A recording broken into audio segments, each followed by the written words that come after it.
இடதுசாரிகளின் கருத்து அந்த வகையில் சரியானதுதான்.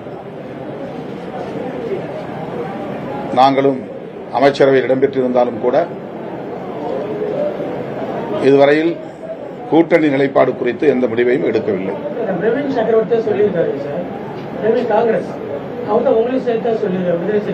அதுதான் இப்ப நான் பதில் சொன்னேன். நாங்கள் அமைச்சரவை இடம்பெற்றிருந்தாலும் கூட நாங்கள் கூட்டணி குறித்து யாருடன் இதுவரையில் எந்த விவாதமும் நடத்தவில்லை, எந்த நிலைப்பாட்டையும் எடுக்கவில்லை. சார், இதுவரை 2 வாரம் ஆயிடுச்சு இந்த கவர்னன்ஸ் ஸ்டார்ட் ஆகி. TVK government seems to compromise a lot of the federal rights of Tamil Nadu. While VCK is one of the most important mandate of VCK is to protect federal rights. How far will TVK take to the ministry and how far will you go to criticize that? இல்ல, என்ன மாதிரி compromise பண்ணி தான் நீங்க feel பண்றீங்க? Sir, இப்போ for instance இந்த தமிழ் தாய் வாழ்த்து பாடுறதுலேயே அவங்க வந்து 3 சான்சஸ்ல அவங்க 3rd டைம் பாடுறாங்க.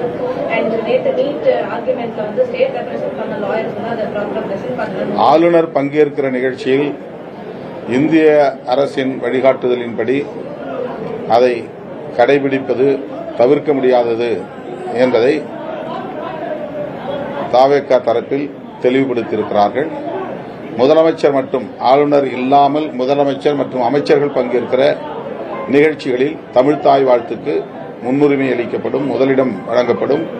கடந்த காலத்தில் நடைமுறையில் இருந்த அந்த மரபு பின்பற்றப்படும் என்பதை தெளிவுபடுத்தியிருக்கிறார்கள்.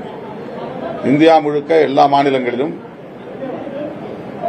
ஆளுநர்கள் பங்கேற்கிற நிகழ்வுகளில் வந்தே மாதரம் முதலில் இசைக்கப்படுகிறது என்பது உண்மை.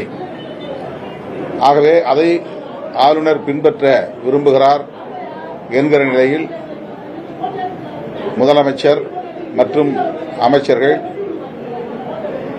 முதலமைச்சர் மட்டும் பங்கேற்கிற நிகழ்வுகளில் நிச்சயம் தமிழுக்கே முதலிடம் வழங்கப்படும் என்கிற உறுதியை தந்திருக்கிறார்கள்.